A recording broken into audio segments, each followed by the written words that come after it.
Hello friends, आपको आपके अपने चैनल गुरुकुल वैदिक एकेडमी में आपका स्वागत है। जैसा कि फ्रेंड आपको पता है, इस वक्त हम आपके लिए मेंस्ट्रुएशन की क्लास लेकर आते हैं, जो कि आपके अपकमिंग एग्जाम के लिए बहुत ही इंपॉर्टेंट क्लास है। दोस्तों, स्पेशल बैच आपके लिए स्टार्ट किया था जिन्होंने पंजाब स्टेट के एग्जाम अप्लाई किए हुए हैं, जैसे PSSB, पंजाब पटवारी हो गया, अभी एक्साइज का आया हुआ है दोस्त, PSPCL का हो गया, PSTCL का हो गया, और जो पंजाब कोऑपरेटिव बैंक का आया था, उन सभी में मेंस्ट्रुएशन बहुत ही इंपॉर्टेंट रोल प्ले करने वाला है।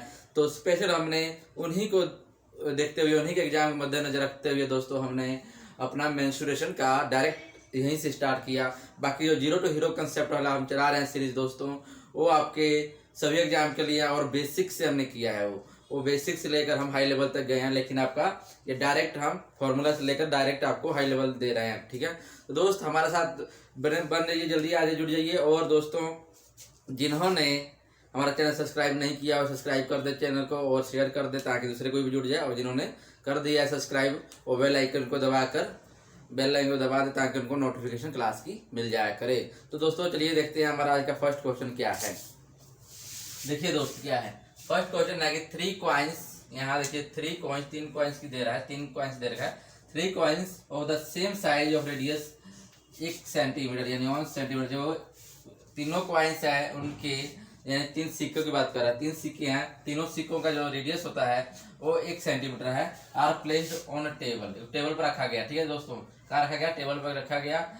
Them each of them touch the other two, यानी जब उन्हों को टेबल पर रखा गया तो तीनों एक दूसरे को टच कर रही हैं। तो बताना है कि द एरिया इनक्लोज्ड बाय, जो एरिया उनसे इनक्लोज हो रहा है, बंद रहा है, कॉइन जिसका 1 सेंटीमीटर रेडियस है, तो बताना है उसका। आपको the area enclosed by the coin is 1 centimetre, यानी बताना है कि उसका एरिया कितना है जिस कॉइन का 1 सेंटीमीटर है। ठीक है दोस्तों, तो देखिए कैसा होगा।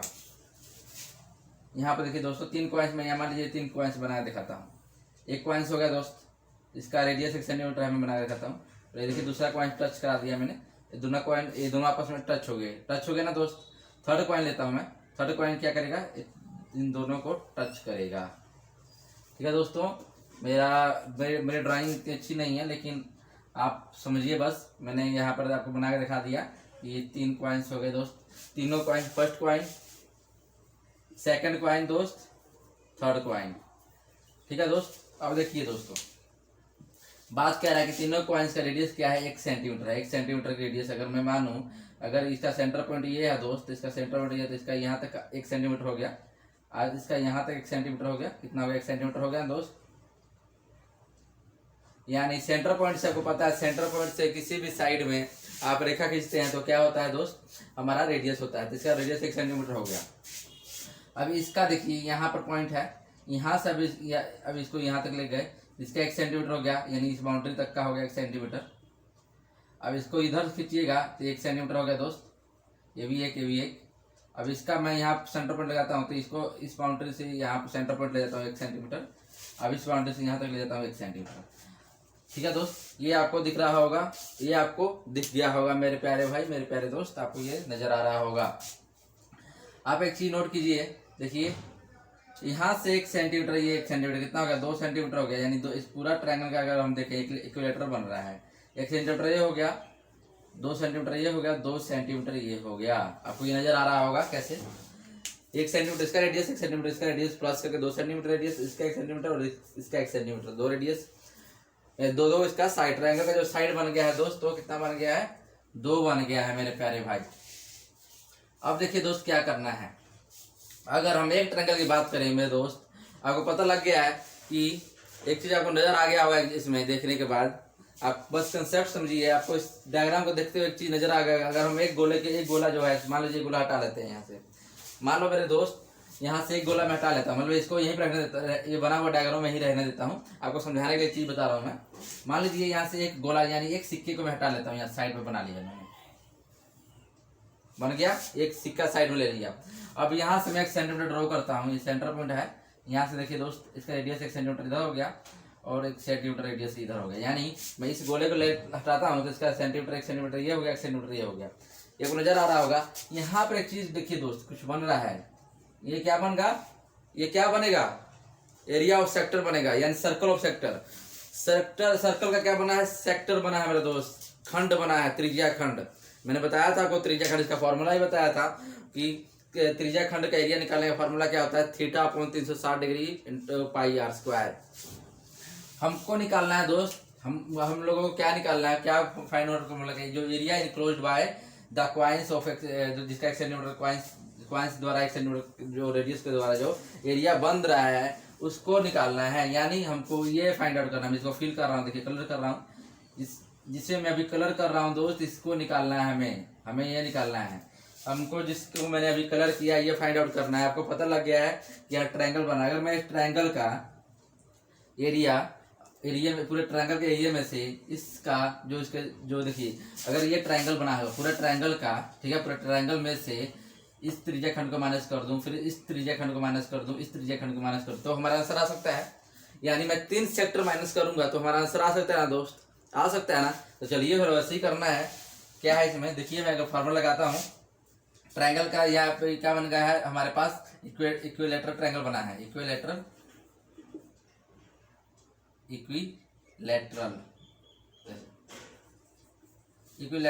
ट्रायंगल बन गया हमारे पास। इक्विलेटरल ट्रायंगल का फॉर्मूला होता है √3/2 a स्क्वायर, √3/2 a स्क्वायर होता है दोस्त, √3/2 a स्क्वायर होता है।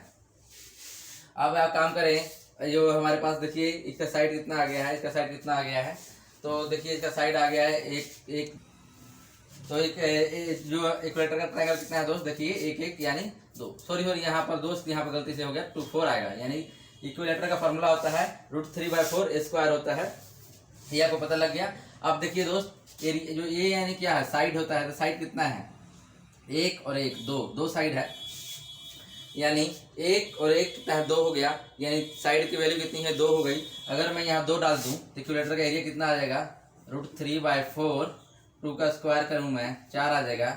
यहाँ क्या हो गया, √3/4 × 4 ये आ गया। यानी हमारे पास इसका एरिया कितना आ गया, √3 आ गया। यानी इक्विलेटर का एरिया कितना आ गया दोस्त, √3 आ गया। अब इस √3 में से अब मैं एक सर्कल का मैं निकालता हूँ। पहले एक सर्कल का मैं त्रिज्या खंड निकालूंगा और उसको माइनस करूंगा, मतलब उसको ये त्रिज्या निकाल कर, इसी तरह मैं तीनों का निकालूं, तीनों का त्रिज्या खंड निकाल कर मैं माइनस करूंगा इसमें, तो हमारा आंसर आ जाएगा।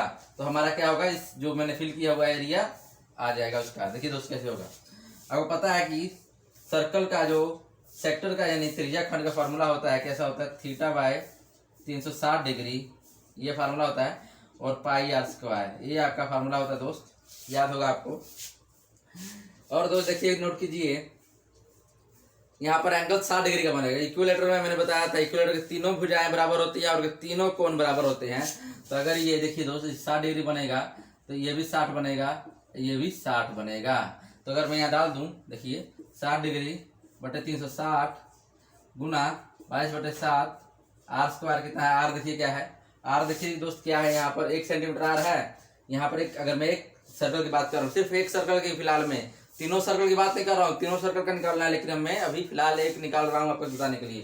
तो देखिए दोस्त इसका जो रेडियस कितना है, 1 है, तो 1 का स्क्वायर कर दो तो 1 ही आएगा। 1 का स्क्वायर 1 होता है, 1 का स्क्वायर क्या होता है, 1 होगा, कर दिया। अब इसको कर दीजिए, 6 से कट जाएगा। अब 22/7 11 3, यानी 11 बटे देखा जाए तो 11/21 आ जाएगा।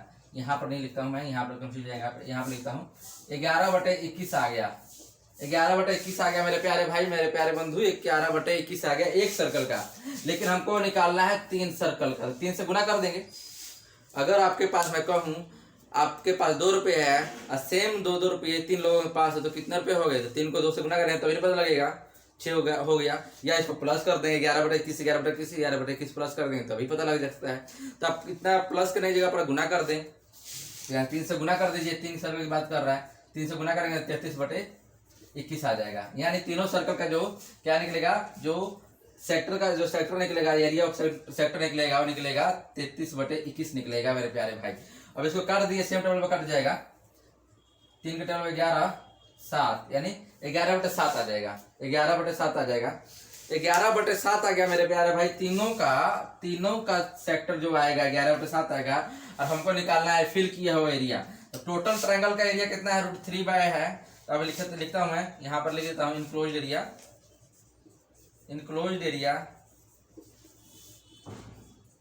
Is equal to equilateral triangle minus sector circle of area of sector. देखिए दो थोड़ा टेढ़ा जा रहा है, बाकी आप समझ रहे होंगे। मैं यहाँ डाल देता हूँ √3, इक्वेलेटर की वैल्यू √3 थी, अब इसकी हमने 11/7 निकाल दी। ये आपका आंसर आ गया दोस्त, ये आपका आंसर आ गया। इसको अगर आप एलसीएम लेके भी करना चाहेंगे तो इसको ऐसे कर सकते हैं। एलसीएम लेंगे तो 7√3 - 11/7, ये आपका आंसर आ गया। ये आपका आंसर है दोस्त। कितना शानदार, कितना लॉजिकल क्वेश्चन था, कितना जबरदस्त मेथड था। इसी तरह एग्जाम में आपको देखने को मिल सकता है दोस्तों। तो इसलिए मैं बोलता हूँ हमेशा कि आप हमारे साथ जुड़े रहें, बने रहें, ताकि आपको इससे भी बेहतर, इससे भी अच्छा कंटेंट प्रोवाइड किया जा सके। चलिए नेक्स्ट देखते हैं। तो दोस्तों हमारे पास जो सेकंड क्वेश्चन है, देखिए चलो देखते हैं क्या है हमारा सेकंड क्वेश्चन। दोस्तों बहुत जबरदस्त लेकिन शानदार, थोड़ा सा इसमें समझने वाली बात है। The base and altitude of a right angle triangle are 12 centimetre and 5 centimetre respectively. देखिए दोस्त क्या हो रहा है कि जो राइट एंगल का ट्रायंगल है, यानी राइट एंगल ट्रायंगल दिया है, जैसे मान लीजिए मैं राइट एंगल ट्रायंगल बना लिया मैंने यहाँ पर, ये आपको दिखाई दे रहा होगा, ये राइट एंगल ट्रायंगल बन गया। राइट एंगल का आपको पता होना चाहिए, ये खासियत 90 डिग्री का एंगल बनता है, एक इसमें 90 डिग्री का एंगल बनेगा ही। राइट एंगल ट्रायंगल में एक 90 डिग्री का एंगल बनेगा ही मेरे प्यारे भाई। तो देखिए क्या बोल रहा है इसमें, 12 सेंटीमीटर और 5 सेंटीमीटर रिस्पेक्टिवली इसके क्या है, ट्रायंगल के साइडें हैं, यानी कि 12 सेंटीमीटर 5 सेंटीमीटर। मैं बेस मान लेता हूँ 5 और मैं इसका 12 सेंटीमीटर मान लेता हूँ हाइट। ठीक है दोस्त, मैंने गलती किया, जो राइट एंगल में 12 बोला है, दूसरा बोला है 5, तो कोई भी ले लेता हूँ, दोनों में से कोई भी 5 बार ले लिया मैंने। The perpendicular distance of its hypotenuse from the opposite vertex, यानी ये बोल रहा है कि जो ये आपको दिखाई दे रहा है, इसके और दोनों के बीच में ये जो परपेंडिकुलर जो ये गिर रहा है यहाँ पर इस पॉइंट पर, यानी मैं इसका नाम देता हूँ ABC, तो इन दोनों, इसका नाम पॉइंट में डी दे दिया जहाँ पर टच किया जाता है कि जो ये हाइपोटेनस, यानी देखिए दोस्त परपेंडिकुलर का मतलब क्या हुआ, लंब, और हाइपोटेनस यानी कर्ण, यानी कर्ण और लंब में बीच की दूरी की बात कर रहा है कि बीच की दूरी है कितनी होगी।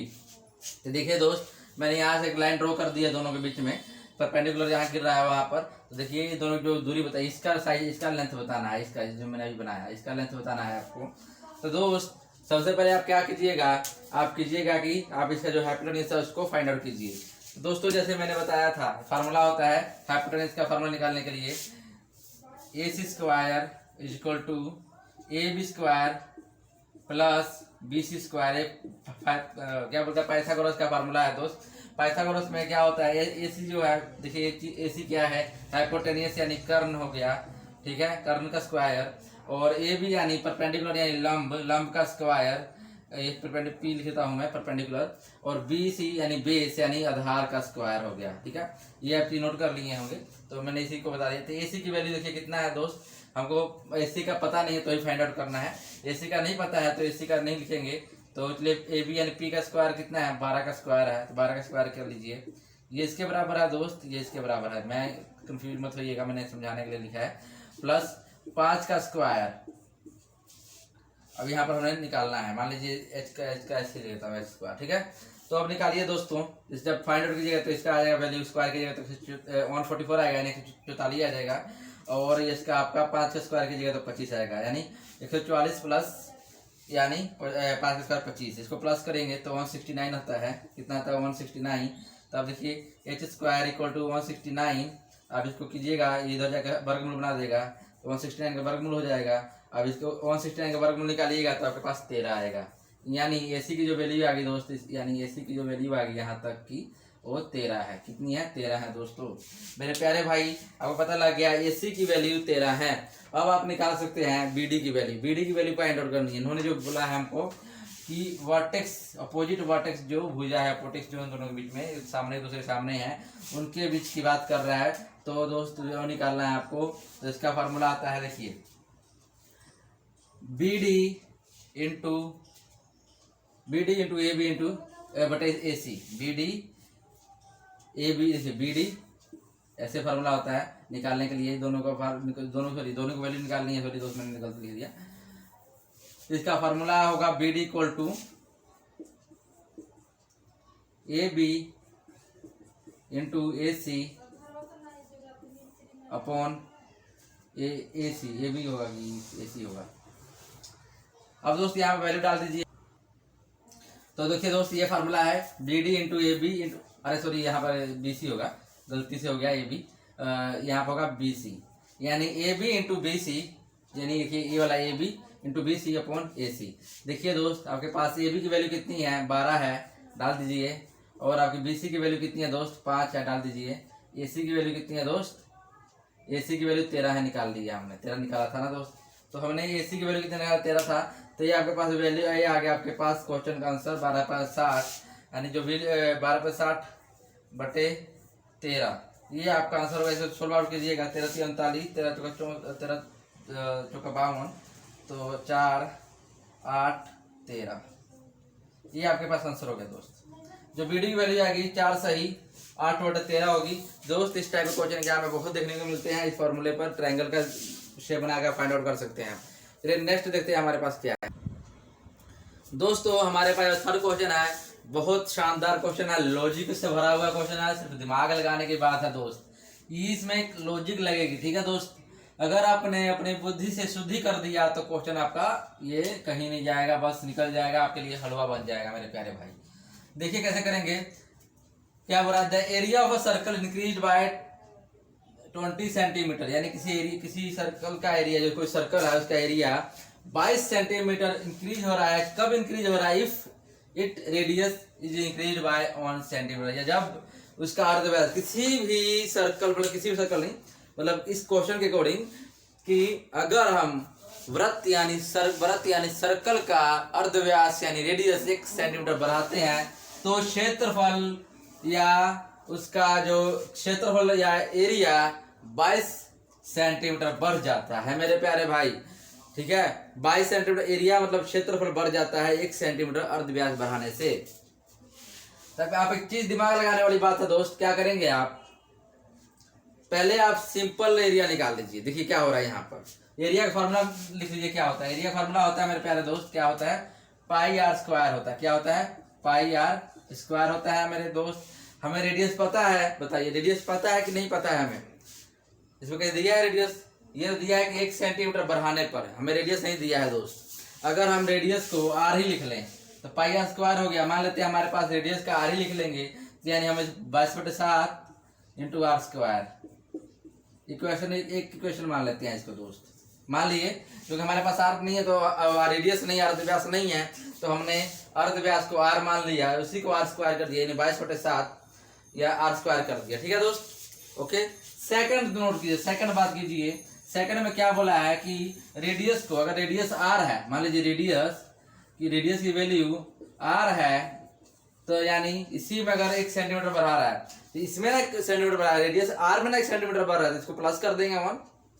क्या बोला है कि रेडियस इंक्रीज बाय 1 सेंटीमीटर, तो सेकंड इक्वेशन में क्या आप लिखेंगे, रेडियस को 1 सेंटीमीटर बढ़ा देते हैं। तो देखिए हम सेकंड इक्वेशन लिख रहे हैं, 22/7 हो जाएगा, पाई फार्मूला तो यही होता है, तो हम 22/7 डाल देते हैं पाई की वैल्यू, और आर स्क्वायर होता है, आर की वैल्यू r+1, आर मतलब जो रेडियस की वैल्यू क्या हो जाएगी, r+1 हो जाएगी। r+1 कैसे आई मेरे प्यारे भाई, देखिए रेडियस की वैल्यू अगर r है तो उसमें एक हम जोड़ देंगे तो बढ़ाने पर हो गई, ठीक है दोस्त। इतना समझ आ गया ना दोस्त। अब देखिए इसको इक्वेशन 2 मान लेते हैं। अब देखिए दोस्त क्या बोला है कि जब इंक्रीज करते हैं तो जो क्षेत्रफल है, जो इसका क्षेत्रफल ये आया था, फर्स्ट का क्षेत्रफल ये आया था, एरिया ये आया था, और इसका क्षेत्रफल एरिया ये आया था, यानी ये इससे कितना बड़ा है, 22 सेंटीमीटर बड़ा। बोला है कि जब 1 सेंटीमीटर बढ़ा देते हैं तो क्षेत्रफल में 1 सेंटीमीटर की वृद्धि हो जाती है, यानी 1 सेंटीमीटर इंक्रीज हो जाता है। तो क्या कर सकते हैं, यानी दोनों के बराबर माइनस करेंगे तो 22 का अंतर आना चाहिए ना भाई। मान लो कि तो एग्जाम्पल तौर पर मैं हूं, आप मान लीजिए आप 2 लड़के हैं, ठीक है दोस्त, अब 2 लड़के हैं, अब दोनों की हाइट समान है, एक जैसी हाइट है, ठीक है दोस्त। तो एक लड़का बोलता है, थर्ड पर्सन आता है, कोई थर्ड आदमी बोलता है उसको, काम करो मेरे हाइट में से तुमको मैं 1 सेंटीमीटर पर हाइट दे देता हूँ, तुम इससे 5 सेंटीमीटर बड़े हो जाओगे। नोट कर रहे हो मेरी बात, समझ रहे हो ना क्या बता रहा हूँ? कि जब सेंटीमीटर मतलब अगर इससे भी नहीं आ रहा, हाइट की बात छोड़ दो, पैसे की बात करो। आपके पास 4 रुपये है, दूसरे के पास भी 4 रुपये, मान लो समान पैसे हैं। दूसरा पर्सन आता है, बोलता है कि तुमको अगर मैं 2 रुपये दे देता हूँ, जब मैं तुमको 2 रुपये देता हूँ और तुम उसका स्क्वायर करो, तुम अपने को और इसका स्क्वायर करो, दोनों का स्क्वायर किए। जब पहले समान थे, इसके पास भी 2 रुपये थे, इसके पास भी 2 रुपये थे, जब स्क्वायर किया गया दोनों का जब स्क्वायर किया गया तो 4 आ गया, 4 आ गया। जब थर्ड पर्सन आके बोलता है तुमको मैं 2 रुपये देता हूँ, इसको समान 2 रुपये था पहले, वही था, ये 2 2 4 हो गया। 4 का स्क्वायर करेंगे कितना, 16 आ जाएगा। इसका स्क्वायर कितना आ गया दोस्त, 4 आ गया। तो दोनों में अंतर कितना हो गया, 12 हो गया। तो इसे बोला गया कि 12 आ जाएगा अंतर। वैसे ही दोस्त इसमें है कि जब 1 सेंटीमीटर इसमें रेडियस में बढ़ा दिया गया तो 22 सेंटीमीटर क्या हुआ, क्षेत्रफल में वृद्धि हुई, इंक्रीज हुई। तो हम क्या कर सकते हैं, हम ऐसे कर सकते हैं, दोनों को घटा सकते हैं ना। 22/7 r+1 का स्क्वायर माइनस 22/7 r का स्क्वायर। इसे हम लिख सकते हैं दोस्त, इसे 22/7 कॉमन आ रहा है, बाहर लिखता हूँ, 22/7 लिख सकता हूँ बाहर में। अंदर बच जाएगा r+1 स्क्वायर प्लस r का स्क्वायर, ये बच जाएगा अंदर, ये बच जाएगा। अब इसको निकाल लीजिए। अब दोनों को बराबर, किसके बराबर, इसको मैं इरेज कर देता हूँ दोस्त, इनको इरेज कर देता हूँ। आप समझ गए होंगे इस क्वेश्चन को आप।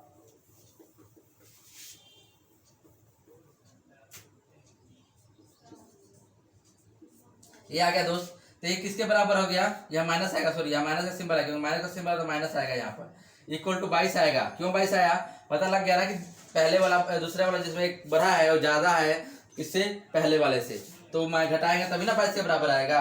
तो अब देखिए दोस्त, इसको अब सोल्व कीजिए।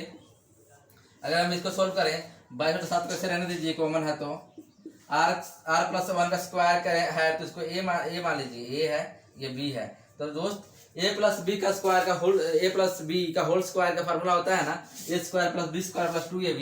देखिए a का स्क्वायर यानी r का स्क्वायर हो जाएगा, प्लस b का स्क्वायर यानी 1 का स्क्वायर हो जाएगा, 2ab 2r हो जाएगा। 2ab यानी r की वैल्यू, a की वैल्यू r हो जाएगी, b की वैल्यू 1 हो जाएगी। ये आ गया माइनस r² इक्वल टू 22। ये था दोस्त। अब सोल्व कीजिए, 22/7। देखिए अब इसको मैं खोलूंगा तो माइनस का है, देखिए मैं लिख कर दिखाता हूँ, r² + 1 + 2r minus r² equal to 22। ये है, ये आया, r² से r² कट गया, बच गया क्या, 22/7 1 + 2r इक्वल टू 22। 22 से 22 कट जाएगा। तो पता है कि जब भी कोई चीज़ इक्वल होती है, वो भी एक दूसरे के इक्वल होती है, बराबर होती है, तो उसको हम काट सकते हैं, ठीक है। क्योंकि देखिए इधर आ जाएगा डिवाइड के फॉर्म में हो जाएगा, इधर चल जाएगा डिवाइड के फॉर्म में हो जाएगा। तो अब काट सकते हैं मेरे प्यारे दोस्त, मेरे प्यारे भाई। अब क्या हो जाएगा आपके पास, देखिए ये इधर चला गया 7, यानी 1 + 2r इक्वल टू 7, ये आ गया। अभी देखिए 1 हो जाएगा माइनस हो जाएगा, यानी 2r इक्वल टू 6 हो जाएगा। क्योंकि जब 1 हो जाएगा माइनस हो जाएगा, 1 हो जाएगा माइनस हो जाएगा तो 6 हो जाएगा। अब 2 से काट दीजिए, r की वैल्यू कितनी आ गई, 3 आ गया। अब क्या पता कर रहा है कि the original radius of the circle, circle का ओरिजिनल रेडियस कितना आया मेरे दोस्त, सर्कल का रेडियस कितना आया ओरिजिनल, वो आया आपका r आया, क्योंकि इसमें बढ़ा नहीं है, बढ़ा है इसमें। अगर हम बढ़ा दिए तो कितना आएगा, 3 + 1 4 हो जाएगा। जब 3 + 1 करेंगे 4 हो जाएगा। ये आपका फॉर्मूला है दोस्त, सॉरी ये आपका कंसेप्ट है करने का। ये और तरीका आपको एक प्रूफ करके दिखा दो दोस्तों कि देखिए अगर एरिया बताते तो कैसे निकलता, 22/7 उसका 3 का स्क्वायर करते तो 9 आता, ठीक है। और आपका दूसरा का निकालते तो 22/7 16 आता, 4 का स्क्वायर करते 16 आता दोस्त। अब इसको सोल्व आउट करेंगे तो आपका जो अंतर आता वो क्या आता दोस्त, 22 आता, ठीक है। तो इस तरह ये क्वेश्चन होता, ठीक है। तो आपको निकल आया, फाइंड आउट हो गया, 3 आपका आंसर बनता है दोस्त। तो चलिए अब नेक्स्ट देखते हैं, हमारा नेक्स्ट क्या है। तो दोस्तों चलिए फोर्थ क्वेश्चन देखते हैं क्या है। फोर्थ क्वेश्चन दोस्त बहुत शानदार क्वेश्चन, जबरदस्त माइंड ब्लोइंग कंसेप्ट वाला क्वेश्चन है दोस्त।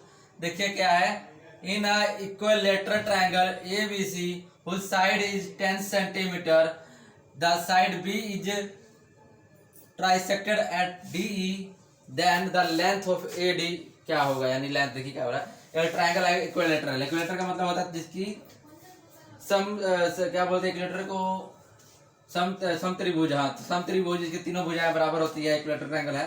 देखिए, बना के दिखाता हूँ। ये आपके पास बन गया इक्विलेटरल ट्रायंगल, ठीक है। इक्विलेटरल ट्रायंगल बन गया, तो ये बन गया इक्विलेटरल ट्रायंगल की तीनों भुजाएं बराबर होती हैं। अब देखिए क्या बोला, डी और ई क्या कर रहा है, बी पॉइंट देखिए, द साइड बी, देखिए मैं यहाँ बना देता हूँ ए बी सी, ठीक है दोस्त। तो आपको पता है कि आप एक चीज नोट किए होंगे दोस्त, मेरे भाई, एक चीज नोट किए होंगे कि इक्विलेटरल ट्रायंगल जो होता है कि तीनों भुजाएं बराबर होती है। इसमें दिया हुआ है कि एक साइड जो है 10 है, तो तीनों साइड क्या होंगी, 10-10 हो जाएंगी। ये आप मानते हैं, तीनों क्या है 10-10 हो गई। तो देखिए, the side B is trisected at D and E. जो बी पॉइंट है, जो साइड बी है दोस्त, ये वाला जो है बी, ये साइड बी है, ये वाला नीचे वाला, ये ट्राइसेक्ट हो रहा है डी और ई पर। यहाँ से एक लाइन आ रही है, ऐसे डी गिर गया, इधर गिर रहा है डी और ई पर, यानी डी और ई पर ट्राइसेक्ट यानी कट रही हैं दोस्त, ठीक है।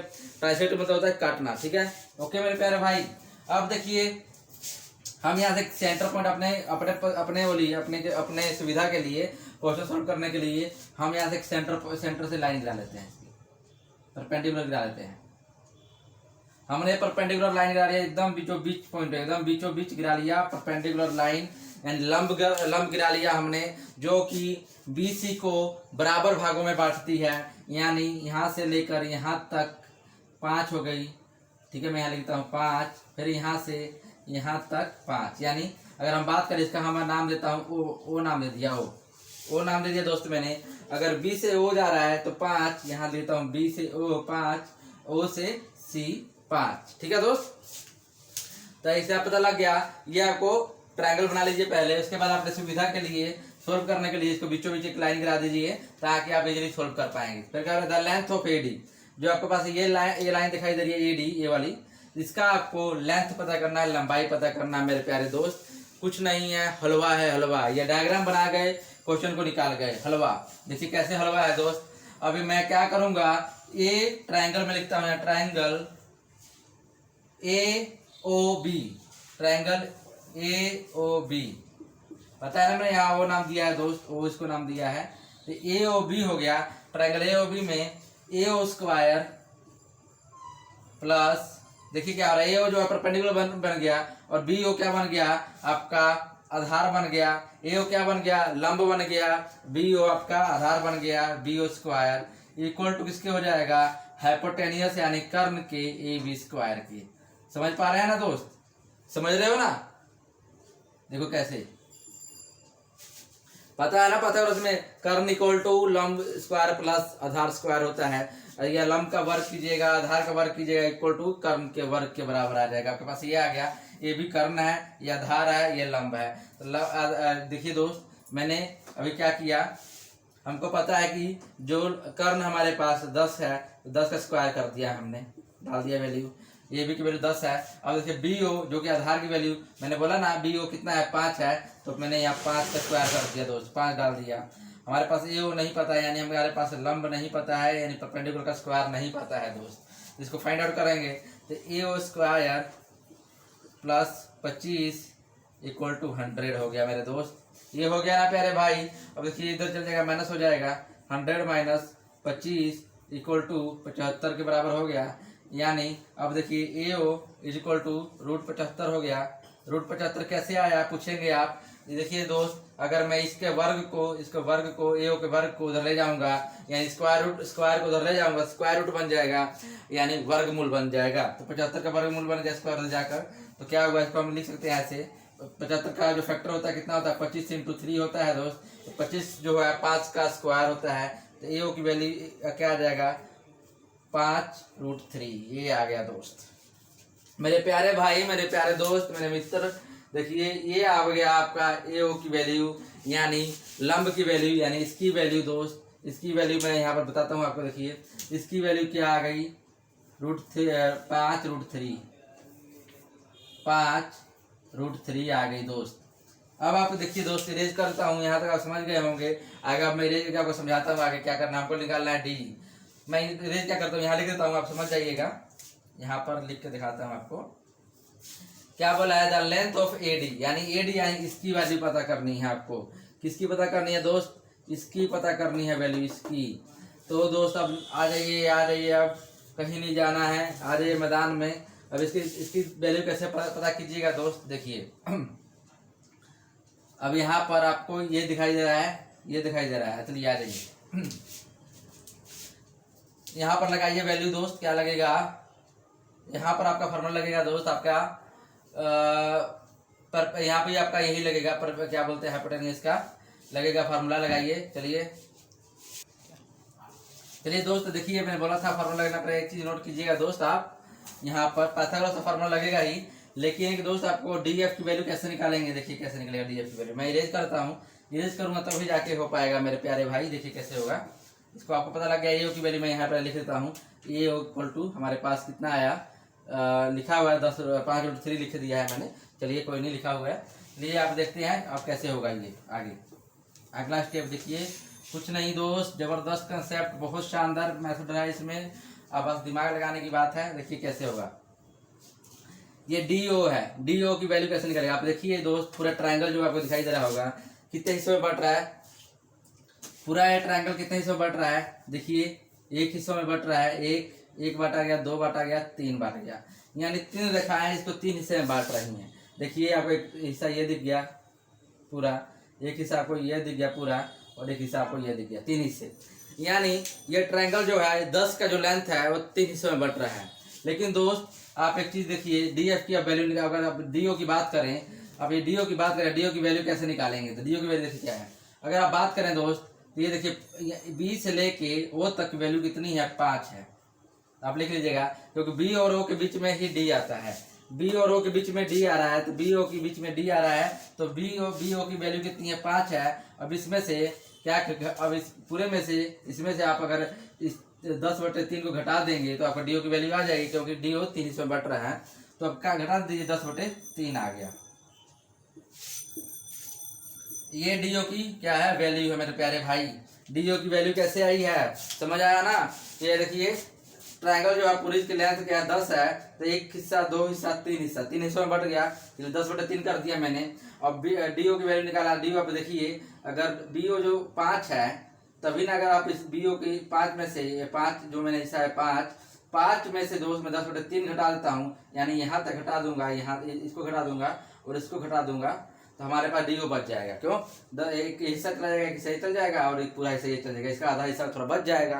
तो ये हो गया कैसे दोस्त, 10/3। डी ओ की वैल्यू कितनी आ गई, 10/3 आ गई मेरे प्यारे भाई। कितनी आ गई, 10/3 आ गई। तो चलिए अब निकालिए, अब यहाँ पर लगाइए पाइथागोरस।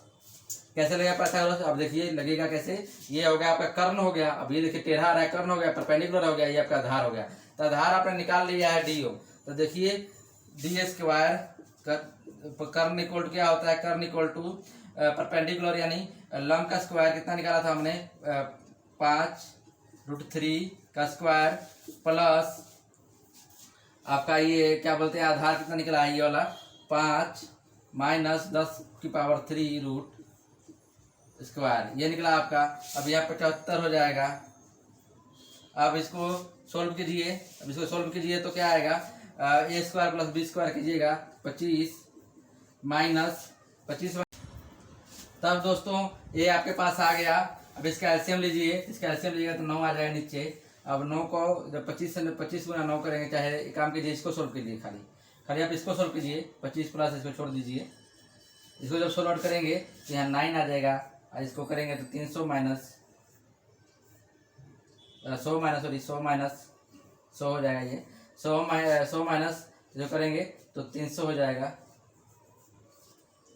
अब इसको जब सोल्व करेंगे आप, तो आपका आ जाएगा 225 माइनस 200/9 आ जाएगा, 9 आ गया। अब इसके बाद जब इसको सोल्व आउट करेंगे दोस्त, पूरे जब सोल्व आउट करेंगे आप, तो आपका देखिए कितना आएगा, 25 नया कितना होता है, 225। 25 नया कितना होगा, 225 माइनस 200/9, ये आपकी वैल्यू आ गई। अब देखिए दोस्त, इसके यहाँ पर डाल देता हूँ मैं। अब ये आपकी वैल्यू इसका था, पूरा इस पे पूरी की वैल्यू निकाली थी हमने, ये हम सोल्व कर रहे थे दोस्त, पूरे की वैल्यू थी, ठीक है। अब ये 225 माइनस करेंगे तो 25, यानी 5√3 75 आ गया था, तो वैल्यू 75 आ गया था, तो 75 आ गया प्लस में आपका यह 25/9 आ गया। क्या आ गया? 25/9 आ गया दोस्त। ये आपका आंसर आएगा। नीचे 9 है, कट जाएगा 10√7। ये आपका आंसर आएगा। चलिए नेक्स्ट। तो फ्रेंड हमारे पास जो 5 क्वेश्चन है, देखिए क्या है 5th क्वेश्चन हमारा। देखिए the area of an isolated triangle is 4 units square units, यानी किसी भी आइसोलेटेड ट्रायंगल यानी समद्विबाहु त्रिभुज जिसकी दो भुजाएं क्या होती हैं? बराबर होती हैं। समद्विबाहु त्रिभुज की दो भुजाएं क्या है? बराबर होती हैं दोस्त। ठीक है दोस्त।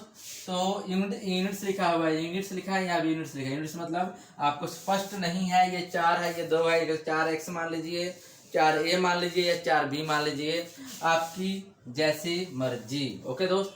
तो मैं क्या काम करता हूँ, मैं इसको यूनिट्स की जगह पर 1 मान लेता हूँ। ये 4 आ गया, ये 2 आ गया। ठीक है। यानी देखिए दोस्त क्या बोल रहा है, किसी आगे पढ़िए। If the length of the unequal side is 2 units. Unequal side यानी जो भुजा, जैसे आपको पता है समद्विबाहु त्रिभुज में 2 भुजाएं बराबर होती है, तीसरी भुजा वो बराबर नहीं होती है। उसकी जो तीसरी भुजा जो बराबर नहीं है उसी का साइड कितना दिया हुआ है? 2 दिया हुआ है। तो 2 यूनिट्स दिया है, 2 मान लेता हूँ। क्योंकि मैंने बताया यूनिट्स इक्वल टू, मैंने अपने आप रख लिया यूनिट्स इक्वल टू 1, यानी मैंने यूनिट्स को 1 के बराबर रख लिया। आपकी मर्जी x लिखना है x लिख लीजिए, y लिखना y, जो आप मैंने यहाँ 1 ले लिया ताकि इजी हो जाए।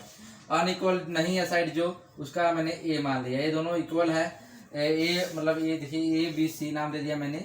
समद्विबाहु त्रिभुज a b c है जिसमें इसके 2 साइडें समान होती है, वो पता समद्विबाहु यानी आइसोलेशंस में दो साइडें बराबर होती हैं, तीसरी भुजा जो बराबर नहीं होती है। तो मैंने लिख लिया a बराबर, और दूसरी भुजा तीसरी भुजा जो है 2 है। ठीक है। और इसका फार्मूला देखिए, एरिया का फार्मूला होता है दोस्त। जो एरिया का फार्मूला होता है मेरे प्यारे भाई, देखिए क्या होता है, आप यहाँ लिख लीजिए। होता है ये वाला, देखिए b/4 4ac इंटू -b, ये फार्मूला होता है दोस्त। 4ac -b², ये फार्मूला होता है दोस्त, आपने पढ़ा होगा। अब देखिए क्या होगा, यहाँ पर आपको पता है 2 साइडें क्या बराबर होती है? a होती है। तो यहाँ c की जगह पर मैं a लिख देता हूँ, तो हमारे पास क्या बन जाएगा? 4b/4 4a² -b², ये बन जाएगा आपके पास दोस्त। ये आपके पास ये क्या बन जाएगा? देखिए बन गया ये जो बनना था। अब आपके पास देखिए b की वैल्यू कितनी है? 2 है, डाल दीजिए। जो वैल्यू आपको पता है डाल दीजिए इसमें। b की वैल्यू 2 है, यहाँ 2 डाल देता हूँ, नीचे 4 हो जाएगा। b की वैल्यू मैंने 2 डाल दिया। उसके बाद यहाँ पर 4a², ठीक है, -b², जो 20 का स्क्वायर कर दीजिए, 2 के स्क्वायर 4 हो जाएगा, इक्वल टू किसके बराबर है? एरिया की वैल्यू 4 यूनिट है, मैंने 4 लिखा, 4 माना था, 4 मान लिया मैंने यहाँ पर। ठीक है दोस्त। अब इसको काट दीजिए, 2 पकड़ जाएगा। अब देखिए दोस्त ये बन जाएगा 4a² -4 इक्वल टू 8, ये बन गया, ये बन गया। ये जो स्क्वायर रूट होगा जाके वर्गमूल जाएगा उधर स्क्वायर हो जाएगा, तो 4a² -4 इक्वल टू 64, और ये माइनस का 4 हो जाएगा, प्लस का हो जाएगा। लिख लीजिए 4a² इक्वल टू 68, ये आ गया 68 आ गया। अब लिख लीजिए दोस्त, इसी को इधर लिख लेता हूँ मैं। अब देखिए दोस्त ये आपके पास जो आ गया, अभी इसको उधर ले जाइए, 4 से काट दीजिए, 17 आ जाएगा। कितना आ जाएगा? 68 को 4 से काटिएगा, 17 आ जाएगा, यानी a² इक्वल टू आपका 17 आ गया। a की वैल्यू कितना आ गई? √7, यानी आप जो इक्वल साइडें हैं इनकी वैल्यू √17 आ गई, इसकी वैल्यू √17 आ गई दोस्त। ये आपका आंसर है दोस्त, ये आपका सोल्यूशन है। तो देखिए दोस्त बहुत ज़बरदस्त है। मैं फिर से रिपीट करता हूँ, फार्मूला लगा लीजिए b/4 4ac -b², c की वैल्यू भी a है, तो मैंने c की वैल्यू a डाल दिया, तो यानी 4a² हो गया -b² की वैल्यू 2 है, तो मैं यहाँ वैल्यू 2 पुट कर दिया। तो देखिए जहाँ b भी यहाँ 2 पुट किया, यहाँ 2 डालेंगे b की वैल्यू, 2/4, यहाँ 2 का स्क्वायर 4, 2 से 2 को 4 से काटेंगे तो 2 पकड़ जाएगा, तो आपका जो ये 2 होगा तो गुना हो गया 8 हो गया। फिर आपके पास ये वैल्यू आ गई, स्क्वायर रूट यानी जो वर्गमूल था, वर्गमूल को ले जाएगा, वर्ग बन गया, तो 64 हो गया।